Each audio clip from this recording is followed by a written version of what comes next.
হে বন্ধুরা, welcome to comic Bangla. So আজকে 48th episode of ফ্যাক্টভার্স আমরা জানবো কী হয়েছিল যখন ডেডপুল আর ব্ল্যাক প্যান্থারের মধ্যে ফাইট হয় এবং ডেডপুল কীভাবে প্যান্থারপুল হয়ে যায়। এর পাশাপাশি দেখব থর কেমন করে গড অফ থান্ডার থেকে নতুন একটা গডে পরিণত হয়। এর পাশাপাশি আমরা এমন একটা ইউনিভার্স সম্পর্কে জানবো যেখানে পিটার পার্কার স্পাইডারম্যান না হয়েও একটা সুপার হিরো হয়েছিল। ভিডিও অনেক বেশি ইন্টারেস্টিং হতে যাচ্ছে, সো শেষ পর্যন্ত ভিডিও দেখার অনুরোধ জানিয়ে চলুন শুরু করি আজকের ভিডিও। ও হ্যাঁ, কমিক বাংলা ফ্যামিলি 1400 জনের ফ্যামিলি হতে আর কয়েকজনকে প্রয়োজন। আশা রাখবো আপনাদের মধ্যে যারা যারা সাবস্ক্রাইব করেন নাই তারা সাবস্ক্রাইব করে খুব তাড়াতাড়ি আমাদের কমিক বাংলা পরিবারের একজন সদস্য হয়ে যাবেন।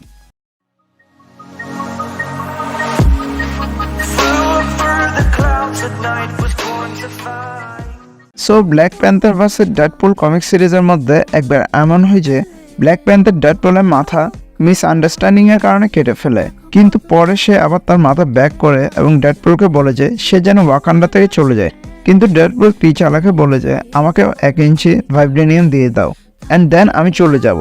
কিন্তু টিচালা রাজি না হয়ে তাকে আটকে রাখে, কিন্তু ডেডপুল আগে থেকে টিচালের বেল্টে বোম লাগিয়ে রাখে, যার কারণে সে পালায় যেতে সক্ষম হয় আর সে ভাইব্রেনিয়ামকে চুরি করতে চলে যায়। কিন্তু টিচালা তাকে ধরে ফেলে এবং তার মুখে একটা ঘুষি মারে, আর ডেডপুল তার টেলিপোর্টেশন ডিভাইসকে ইউজ করে টিচালা যেখানে সব ইকুইপমেন্ট ছিল ওইখানে চলে যায় আর গিয়ে সেখানে একটা ব্ল্যাক প্যান্থারের স্যুট পরে, যার কারণে সে হয়ে ওঠে প্যান্থারপুল।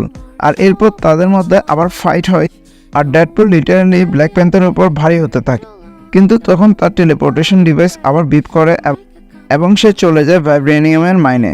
আর এরপর পুরো মাইন্ড সহ সে টেলিপোর্ট। আমরা সবাই জানি যে থর হচ্ছে গড অফ থান্ডার, কিন্তু এই স্টোরি লাইনে আমরা জানতে পারবো কিভাবে সে গড অফ ফিস্ট হয়। সো স্টোরির শুরুতে আমরা দেখতে পাই থর হিমালয়তে রয়েছে এবং জীবনে সে প্রথমবার এত শান্তি ফিল করছিল, কিন্তু সাডেন ওইখানে মেয়নের চলে আসে এবং তা দেখে থর রেগে যায়, কারণ তার যখন যখন মেয়নেরকে প্রয়োজন ছিল সে ততবারে থরের পাশ থেকে সরে গিয়েছিল। তাই থর মেয়নেরকে এখন জোরে জোরে পাঞ্চ করতে থাকলো, কিন্তু তখন পিছন থেকে থান্ডারার এসে বলে যে এটা পাঞ্চ করার সঠিক উপায় না, আর এটা বলে সে থরকে তার সাথে তার ডাইমেনশনে নিয়ে যায় এবং তাকে সঠিক পাঞ্চ করার উপায় শেখায়, আর থর প্র্যাকটিস করা শুরু করে দেয়। কিন্তু এর কারণে তার হাতের হাড় ভেঙে গিয়েছিল এবং রক্ত পানির মতো বইয়েছিল। থান্ডারার থরকে বলে যে তুমি গড অফ থান্ডার না, তুমি থান্ডারকে পাঞ্চ করতে পারবে। আর এটা শুনে থর এক পাঞ্চে মেয়নেরকে দূরে সরিয়ে দেয়, আর তখন থর হয়ে যায় গড অফ ফিস্ট। এমন একটা ইউনিভার্স ইমেজিন করুন যেখানে পিটারকে কোনো রেডিও অ্যাক্টিভ স্পাইডারম্যান কামড়ায় নাই, যার কারণে সে স্পাইডারম্যানও হয় নাই।